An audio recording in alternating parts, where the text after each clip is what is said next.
আসসালামু আলাইকুম রহমতুল্লাহি ওয়াবারকাতুহ। নাখারগঞ্জ আসিয়া বেগম মহিলা মাদ্রাসার জামাতে উলা ছাত্রীদের মিশকাত শরীফ এর সবক প্রদান উপলক্ষে এক দোয়া মাহফিল এর আয়োজন করা হয়েছে।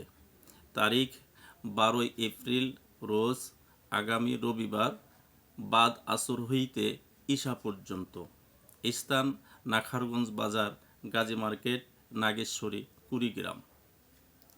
মিশকাত শরীফ এর সবক প্রদান ও মহামূল্যবান নসিহা পেশ করবেন মুক্তাদায়ে উলামায়ে বাংলাদেশ শাইখুল মাশায়েখ আল্লামা শাহ সালাহ উদ্দিন পীর সাহেব নানুপুর দামাত বারাকাতুহুম, মহাপরিচালক জামিয়া উবাইদিয়া নানুপুর, ফটিকছড়ি, চট্টগ্রাম।